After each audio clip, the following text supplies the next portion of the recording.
Hi hello ಎಲ್ರಿಗೂ ನಮಸ್ಕಾರ. ನಾನು ನಿಮ್ಮ ಪ್ರೀತಿಯ ಗೀತಾ ಬಸವರಾಜು. ನಾನು ಯಾವಾಗಲೂ ನಿಮ್ಮೆಲ್ರಿಗೂ ವೆರೈಟಿ ಬ್ರೇಕ್ಫಾಸ್ಟ್ಗಳು ಹೇಗೆ ಮಾಡೋದು ಅಂತ ತಿಳಿಸ್ತಿದ್ದೆ, ರೆಸಿಪೀಸ್ಗಳ ಬಗ್ಗೆ. ಇವತ್ತು ತಿಳಿಸೋಕೊಟ್ಟಿರ್ತಕ್ಕಂಥದ್ದು, ಯಾವಾಗಲೂ ಬ್ರೇಕ್ಫಾಸ್ಟ್ ಬಗ್ಗೆ ಅಥವಾ ಒಳ್ಳೆ ಬೇರೆ ಡಿಶಸ್ ಬಗ್ಗೆನೇ ತಿಳ್ಕೊಳ್ತಿದ್ರೆ ಹೇಗೆ ಅಂತ ಒಂದು ಹೊಸ ರುಚಿಯನ್ನು ತೋರಿಸ್ತಿದ್ದೀನಿ. ಅದೇನಂತಂದರೆ ಆಂಧ್ರ ಸ್ಟೈಲ್ ಪಪ್ಪುಚಾರು ಹೇಗೆ ಮಾಡೋದು ಅಂತ. ಇದನ್ನು ಪಪ್ಪುಚಾರು ಅಂತಲೇ ಕರೀತಾರೆ. ಇದಕ್ಕೆ ಬಿಸಿ ಬಿಸಿ ಅನ್ನ, ಪಪ್ಪುಚಾರು, ತುಪ್ಪ ಜೊತೆಯಲ್ಲಿದ್ದರೆ ತುಂಬಾ ಟೇಸ್ಟಿಯಾಗಿರುತ್ತೆ. ಬನ್ನಿ ನೋಡೋಣ ಆಂಧ್ರ ಸ್ಟೈಲ್ ಪಪ್ಪುಚಾರು ಹೇಗೆ ಮಾಡೋದು ಅಂತ. ಮೊದಲಿಗೆ ಆಂಧ್ರ ಸ್ಟೈಲಲ್ಲಿ ಪಪ್ಪುಚಾರು ಮಾಡೋದಕ್ಕೆ ಏನೇನೆಲ್ಲ ಸಾಮಗ್ರಿಗಳು ಬೇಕಾಗುತ್ತೆ, ಎಷ್ಟು ಪ್ರಮಾಣದಲ್ಲಿ ಬೇಕಾಗುತ್ತೆ, ಹಾಗೆ ಮಾಡುವಂತಹ ವಿಧಾನವನ್ನು ನಾವು ಈಗ ಈ ವಿಡಿಯೋದಲ್ಲಿ ತಿಳ್ಕೊಳ್ಳೋಣ ಬನ್ನಿ. ಮೊದಲಿಗೆ ಒಂದು ಕಟ್ಟು ಸೊಪ್ಪು ಬೇಕಾಗುತ್ತೆ, ಚಿಕ್ಕ ಕಟ್ಟು. ಮೇನ್ಲಿ ಇದಕ್ಕೆ ಹಾಕೋದು ಪಾಲಕ್ ಸೊಪ್ಪು, ಆದರೆ ನಾನು ದಂಟಿನ ಸೊಪ್ಪಲ್ಲೂ ಕೂಡ ಮಾಡ್ತೀನಿ. ಬೇಯಿಸೋದಕ್ಕೆ ಸೊಪ್ಪು ಜೊತೆಯಲ್ಲಿ ಒಂದು ದೊಡ್ಡ ಈರುಳ್ಳಿ, ಒಂದು 12 ಮೆಣಸಿನ್ಕಾಯಿ, ಒಂದು 8 ಬೆಳ್ಳುಳ್ಳಿ ದಳ, ಹಾಗೆ ತೊಗರಿಬೇಳೆ 2 ಗ್ಲಾಸ್, ಕಡಲೆಬೇಳೆ 4 ಸ್ಪೂನ್, ಹೆಸರುಬೇಳೆ ಒಂದು ಚಿಕ್ಕ ಕಾಫಿ ಗ್ಲಾಸ್. ಈಗ ಹಚ್ಚಿಟ್ಕೊಂಡಿರ್ತಕ್ಕಂತಹ ಸೊಪ್ಪಿನ ಜೊತೆಯಲ್ಲಿ ಈ ಎಲ್ಲ ಬೇಳೆಗಳನ್ನು ಬೇಯೋದಕ್ಕೆ ಹಾಕ್ಕೊಳ್ಳಿ. ತೊಗರಿಬೇಳೆ 2 ಚಿಕ್ಕ ಕಾಫಿ ಗ್ಲಾಸ್ ತೊಗೊಂಡಿದ್ದೀರಾ ಅಂದರೆ ಅದೇ ಗ್ಲಾಸ್ನಲ್ಲಿ 1 ಗ್ಲಾಸ್ ಆಗೋಷ್ಟು ಹೆಸರುಬೇಳೆ ಹಾಕ್ಕೊಳ್ಳಿ. ಕಡಲೆಬೇಳೆ ಟೇಸ್ಟ್ಗೆ ಒಂದು 4 ಸ್ಪೂನು. ಇನ್ನು ಹಚ್ಚಿಟ್ಕೊಂಡಿರ್ತಕ್ಕಂಥ ಮೆಣಸಿನ್ಕಾಯಿ, ಈರುಳ್ಳಿ, ಬೆಳ್ಳುಳ್ಳಿ ಒಂದು 8 ಪೀಸ್ ಅಷ್ಟೆ. ಹಾಗೆ ಬೇಯೋದಕ್ಕೆ ಅರಿಶಿನ ಸ್ವಲ್ಪ ಆ್ಯಡ್ ಮಾಡ್ಕೊಳ್ಳಿ. ಅರಿಶಿನವನ್ನು ಆ್ಯಡ್ ಮಾಡಿದ್ಮೇಲೆ ಎಣ್ಣೆಯನ್ನು ಸ್ವಲ್ಪ ಆ್ಯಡ್ ಮಾಡ್ಕೊಳ್ಳಿ. ಪಪ್ಪುಚಾರಿಗೆ ಇದೆಲ್ಲವನ್ನು ಆ್ಯಡ್ ಮಾಡಿ ಇದಕ್ಕೆ ನೀರು ಬೇಯೋದಕ್ಕೆ ಎಷ್ಟು ಬೇಕಾಗುತ್ತೆ ಅಷ್ಟು ಪ್ರಮಾಣದಲ್ಲಿ ನೀರನ್ನು ಹಾಕ್ಕೊಂಡು ಒಂದು ಪ್ಲೇಟ್ ಮುಚ್ಚಿಬಿಟ್ಟು ಕುಕ್ಕರ್ನಲ್ಲಿ ಇದನ್ನು ಕೂಗಿಸ್ಕೊಳ್ಳಿ. ಎಷ್ಟು ಮಾತ್ರ ಕೂಗಿಸ್ಕೋಬೇಕಾಗುತ್ತೆ ಅಂತಂದರೆ ಸ್ವಲ್ಪ ಇದು ನುಣ್ಣಕ್ಕೆ ಸ್ಮ್ಯಾಶ್ ಆಗಿರೋ ರೀತಿಯಲ್ಲೇ ಇರಬೇಕು. ಹಂಗಾಗಿ ನಾನು 4ರಿಂದ 5 ವಿಸಲ್ ಬರೆಸ್ಕೊಂಡಿದ್ದೀನಿ. ನಿಮ್ಮ ಬೇಳೆ ಬೇಯುವಂಥದ್ದು ಅದೆಲ್ಲ ನೋಡಿಕೊಂಡು ನೀವು ಅದನ್ನು ಕೂಗಿಸ್ಕೊಳ್ಳಿ. ಈಗ ಒಗ್ಗರಣೆಗೆ ಏನೇನು ಬೇಕಾಗುತ್ತೆ ಅಂದರೆ ಒಂದು ದೊಡ್ಡ ಟೊಮ್ಯಾಟೊ, ಹಾಗೆ 2 ಈರುಳ್ಳಿ ಚಿಕ್ಕದು, ಹಾಗೆ ಬೆಳ್ಳುಳ್ಳಿ 1 ಗಡ್ಡೆ ಜಜ್ಜಿಟ್ಕೊಂಡಿರ್ತಕ್ಕಂಥದ್ದು, ಸಾಸಿವೆ, ಕರಿಬೇವು, ಹಚ್ಚಿಟ್ಕೊಂಡಿರ್ತಕ್ಕಂಥ ಹಸಿಮೆಣ್ಸಿನ್ಕಾಯಿ ಒಂದು 8, ಬ್ಯಾಡಿಗೆ ಮೆಣಸಿನ್ಕಾಯಿ ಒಂದು 4, ಒಣಮೆಣ್ಸಿನ್ಕಾಯಿ ಒಂದು 4, ಮತ್ತು ಧನಿಯಾ ಪೌಡರ್ ಒಂದು ದೊಡ್ಡ ಸ್ಪೂನ್, ಹಾಗೆ MTR ಚಿಲ್ಲಿ ಪೌಡರ್ 1 ಸ್ಪೂನ್.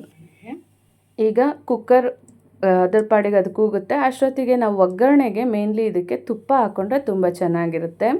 ತುಪ್ಪ ಸ್ವಲ್ಪ, ಎಣ್ಣೆ ಸ್ವಲ್ಪ, ಎರಡನ್ನು ಆ್ಯಡ್ ಮಾಡ್ಕೊಳ್ಳಿ. ಈಗ ಒಗ್ಗರಣೆಗೆ ಜೀರಿಗೆಯನ್ನು ಹಾಕಬೇಕು. ಪಪ್ಪುಚಾರಿಗೆ ಸಾಸಿವೆ ಜೊತೆಯಲ್ಲಿ ಜೀರಿಗೆ 1 ಸ್ಪೂನು ಸಾಸಿವೆ, 2 ಸ್ಪೂನ್ ಜೀರಿಗೆಯನ್ನು ಹಾಕ್ಕೊಳ್ಳಿ.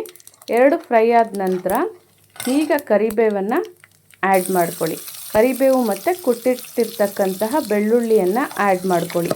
ಯಾಕೆ ಅಂತಂದರೆ ಅದ್ರ ಫ್ಲೇವರು ಮುಂಚೆನೇ ಚೆನ್ನಾಗಿ ಸ್ಪ್ರೆಡ್ ಆದಾಗ ಚೆನ್ನಾಗಿರುತ್ತೆ ಟೇಸ್ಟ್.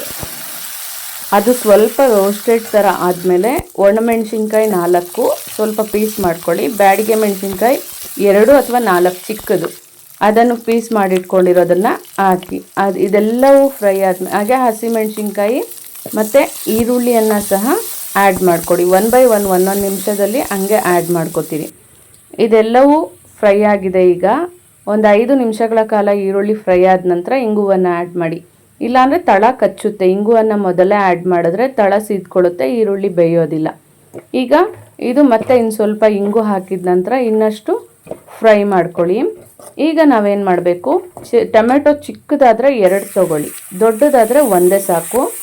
ಆ ಟೊಮೆಟೊವನ್ನು ಹಾಕಿಬಿಟ್ಟು ಸ್ವಲ್ಪ ಹೊತ್ತು ಫ್ರೈ ಮಾಡಿ. ಟೊಮೆಟೊ ಹಾಕಿದ ನಂತರ ನಾವು ಯಾವಾಗಲೂ ಅರಿಶಿಣವನ್ನು ಆ್ಯಡ್ ಮಾಡಿದ್ರೆ ಟೊಮೆಟೊ ಬೇಗನೂ ಬೇಯುತ್ತೆ ಮತ್ತು ನೋಡೋದಕ್ಕೂ ಅಷ್ಟೇ ತುಂಬ ಚೆನ್ನಾಗಿರುತ್ತೆ ಮತ್ತು ರುಚಿನೂ ಕೂಡ ತುಂಬ ಚೆನ್ನಾಗಿ ಕೊಡುತ್ತೆ. ಈಗ ಟೊಮೆಟೊ ಫ್ರೈ ಆಗ್ತಿದೆ. ಅಷ್ಟೊತ್ತಿಗೆ ನಮಗೇನಾಗಿರುತ್ತೆ, ಕುಕ್ಕರಲ್ಲಿ ಸೊಪ್ಪು ಬೇಳೆ ಎಲ್ಲ ಬೆಂದಿರುತ್ತೆ. ಆ ನೀರನ್ನು ಬಸ್ದಿಟ್ಕೊಂಬಿಡಿ. ತುಂಬ ತೆಳುವಂಶ ಇರಬಾರ್ದು ಇದರಲ್ಲಿ. ನೋಡಿ, ನುಣ್ಣಗೆ ಬೇಳೆ ಸ್ಮ್ಯಾಶ್ ಆಗೋ ರೀತಿಯಲ್ಲಿ ಬೆಂದಿದೆ. ಆದರೂ ಕೂಡ ಬಸಿದ್ಬಿಟ್ಟು ನೀವೇನು ಮಾಡಿ, ಸ್ವಲ್ಪ ಸೌಟಲ್ಲೇ ಹೀಗೆ ಸ್ಮ್ಯಾಶ್ ಮಾಡ್ಕೊಳ್ಳಿ. ಯಾಕೆ ಅಂತಂದರೆ ಪಪ್ಪು ಸ್ವಲ್ಪ ತಿಕ್ಕಾಗಿ ಹೊಂದ್ಕೊಳ್ಬೇಕು, ಅದಕ್ಕೋಸ್ಕರ. ಆ ಬಸ್ದಿರೋ ನೀರನ್ನು ಏನು ಮಾಡಿ ಅಂದರೆ ಟೊಮೆಟೊ ಬೇಯೋದು ಸ್ವಲ್ಪ ನಿಧಾನ ಆಗುತ್ತೆ. ಸೊ ಈ ಬಸ್ದಿರೋ ನೀರನ್ನು ಸ್ವಲ್ಪನೇ ಆ ಟೊಮೆಟೊಗೆ ಆ್ಯಡ್ ಮಾಡ್ಕೊತಾ ಇರಿ. ಆಗ ಅದು ಫ್ರೈ ಆಗ್ತಾ ಇರುತ್ತೆ. ಟೊಮೆಟೊ ನುಣ್ಣಗೆ ಫ್ರೈ ಆಗಬೇಕು ಒಗ್ಗರಣೆಯಲ್ಲೇ. ಅದು ಪೀಸಸ್ ಥರ ಕಾಣಿಸ್ಬಾರ್ದು, ಫುಲ್ಲು ನುಣ್ಣಕ್ಕೆ ಗೊಜ್ಜದ ರೀತಿಯಲ್ಲಿ ಅದು ಫ್ರೈ ಆದ ನಂತರ ಅದಕ್ಕೆ ನಾವೇನು ಮಾಡಬೇಕು ಅಂತಂದರೆ, ನಾವು ಈಗಾಗಲೇ ತೆಗೆದಿಟ್ಟಿದ್ವಲ್ಲ ಒಂದು ದೊಡ್ಡ ಟೇಬಲ್ ಸ್ಪೂನ್ ಆಗೋಷ್ಟು ಧನಿಯಾ ಪೌಡರ್, ಹಾಗೆ ಒಂದು ಚಿಕ್ಕ ಟೇಬಲ್ ಸ್ಪೂನ್ ಆಗೋಷ್ಟು ಚಿಲ್ಲಿ ಪೌಡರ್, ಅಂದರೆ ಮನೆ ಮೆಣಸಿನ್ಕಾಯಿ ಬೇಡ, ಖಾರ ಆಗಿಬಿಡುತ್ತೆ. ಹಾಗೆ ಸ್ವಲ್ಪ ಕೊತ್ತಂಬರಿ, ಇವೆಲ್ಲವನ್ನು ಹಾಕಿ ಮತ್ತೆ ಅದನ್ನು ಚೆನ್ನಾಗಿ ಫ್ರೈ ಮಾಡಿ. ಈ ಒಗ್ಗರಣೆ ಯಾವಾಗ ಚೆನ್ನಾಗಿ ಫ್ರೈ ಆಗುತ್ತೋ ಆಗಲೇ ಪಪ್ಚಾರು ತುಂಬ ಟೇಸ್ಟ್ ಕೊಡೋ ಅಂಥದ್ದು, ಯಾಕೆಂದರೆ ಒಗ್ಗರಣೆಯಲ್ಲೇ ಎಲ್ಲ ಅಂಶ ಇರುತ್ತೆ ಅದರದ್ದು.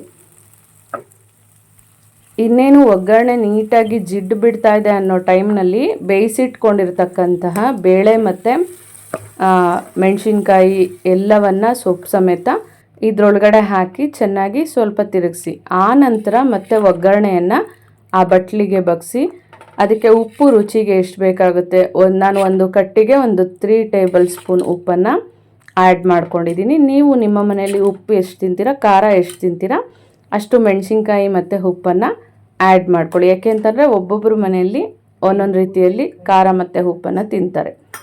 ಇದು ತಿಕ್ಕಾಗ್ತಾ ಇದೆ ಅಂದಾಗ ಆ ಬಸ್ದಿಟ್ಕೊಂಡಿರ್ತೀವಲ್ವ ಆ ನೀರನ್ನು ಸ್ವಲ್ಪ ಸ್ವಲ್ಪನೇ ಆ್ಯಡ್ ಮಾಡ್ತಾಯಿರಿ. ಸಣ್ಣ ಉರಿಯಲ್ಲೇ ಕುದಿಯೋದಕ್ಕೆ ಬಿಡಿ. ಯಾಕೆ ಅಂತಂದರೆ ತುಂಬ ಉರಿ ಇಟ್ಟು ಕುದಿಸಿದಾಗ ಯಾವುದೇ ಸಾರಾದರೂ ಹೊಂದ್ಕೊಳ್ಳೋದಿಲ್ಲ. ಬೇಳೆ ಅದಕ್ಕೆ ಹೊಂದ್ಕೋಬೇಕಂತಂದರೆ ಫಸ್ಟು ಉರಿ ಚೆನ್ನಾಗಿಟ್ಟು ಆನಂತರ ಕಡಿಮೆ ಉರಿಯನ್ನು ಇಟ್ಬಿಡಬೇಕು. ಆಗ ಕುದ್ದು ಕುದ್ದು ಕುದ್ದು ಆಗ ಅದು ಹೊಂದ್ಕೊಳ್ಳುತ್ತೆ. ಹೊಂದ್ಕೊಂಡಾಗಲೇ ಯಾವುದೇ ಸಾಂಬಾರಾದರೂ ಅಷ್ಟೇ ರುಚಿ ಚೆನ್ನಾಗಿರುತ್ತೆ. ಈಗ ರುಚಿಯಾಗಿರ್ತಕ್ಕಂಥ ಆಂಧ್ರ ಸ್ಟೈಲ್ ಪಪ್ಚಾರು ಚೆನ್ನಾಗಿದೆ. ಅದ್ರ ಜೊತೆಗೆ ನಾವು ಮುದ್ದೆ, ಬಿಸಿ ಬಿಸಿ ಮುದ್ದೆಯನ್ನು, ಪಪ್ಚಾರು ಹಾಗೆ ಬಿಸಿ ಬಿಸಿ ಅನ್ನ, ಇದಿಷ್ಟೂ ಕಾಂಬಿನೇಷನ್ ತುಂಬ ಚೆನ್ನಾಗಿರುತ್ತೆ ನೋಡಿ. ಬಿಸಿ ಬಿಸಿ ಆಗಿರ್ತಕ್ಕಂಥ ಮುದ್ದೆ, ಅನ್ನ ಹಾಗೆ ಮಜ್ಜಿಗೆ ಉಪ್ಪಿನಕಾಯಿ ಜೊತೆಯಲ್ಲಿ ಆಂಧ್ರ ಸ್ಟೈಲ್ ಪಪ್ಚಾರು ಸವಿಯೋದಕ್ಕೆ ಸಿದ್ಧ ಆಗಿದೆ. Thank you. ನೋಡಿದ್ರಲ್ಲ ಫ್ರೆಂಡ್ಸ್, ಆಂಧ್ರ ಸ್ಟೈಲ್ ಪಪ್ಚಾರ್ ಹೇಗೆ ಮಾಡೋದು ಅಂತ. ಇದಕ್ಕೆ ಮುದ್ದೆಗೂ ಚೆನ್ನಾಗಿರುತ್ತೆ, ಹಾಗೆ ಚಪಾತಿಗೂ ಕೂಡ ಚೆನ್ನಾಗಿರುತ್ತೆ. ಸ್ಪೆಷಲಿ ಬಿಸಿ ಬಿಸಿ ಅನ್ನದ ಜೊತೆಯಲ್ಲಿ ತುಪ್ಪ ಹಾಕ್ಕೊಂಡು ತಿಂದರೆ ಮಾತ್ರ ತುಂಬಾ ಚೆನ್ನಾಗಿರುತ್ತೆ. ಸೊ ನೀವು ಒಂದು ಟೇಸ್ಟ್ ಮಾಡಿ, ಟ್ರೈ ಮಾಡಿ ಮೊದಲು ರೆಸಿಪಿಯನ್ನು, ಹಾಗೆ ಟೇಸ್ಟ್ ಮಾಡಿ ಕಾಮೆಂಟ್ ಬಾಕ್ಸಲ್ಲಿ ತಿಳಿಸಿ ಟೇಸ್ಟ್ ಹೇಗಿತ್ತು ಅಂತ. ಮತ್ತಷ್ಟು ಹೊಸ ಹೊಸ ವಿಭಿನ್ನ ರುಚಿಗಳ ಜೊತೆಯಲ್ಲಿ ನಿಮ್ಮನ್ನು ಭೇಟಿ ಆಗ್ತಾ ಇರ್ತೇನೆ. ಅಲ್ಲಿವರೆಗೂ ಯಾರ್ಯಾರೆಲ್ಲ ನನ್ನ ಚಾನಲನ್ನು ಸಬ್ಸ್ಕ್ರೈಬ್ ಮಾಡ್ಕೊಂಡಿಲ್ವೋ ಈ ಕೂಡಲೇ ಸಬ್ಸ್ಕ್ರೈಬ್ ಮಾಡ್ಕೊಳ್ಳಿ. ನಮ್ಮ ಚಾನಲ್ ಆಗಿರ್ತಕ್ಕಂಥ ಹವರ್ ಕಲ್ಚರ್ ಹವರ್ ಪ್ರೈಡ್, ನಮ್ಮ ಸಂಸ್ಕೃತಿ ನಮ್ಮ ಹೆಮ್ಮೆ 777 ಯೂಟ್ಯೂಬ್ ಚಾನಲ್. ಹಾಗೆ ಪಕ್ಕದಲ್ಲಿ ಕಾಣ್ತಕ್ಕಂಥ ಬೆಲ್ ಬಟನ್ ಮೇಲೆ ಕ್ಲಿಕ್ ಮಾಡಿ, ನಿಮಗೆ ಎಲ್ಲ ನೋಟಿಫಿಕೇಷನ್ಸ್ ಬರ್ತಾ ಇರುತ್ತೆ. Take care, thank you, bye.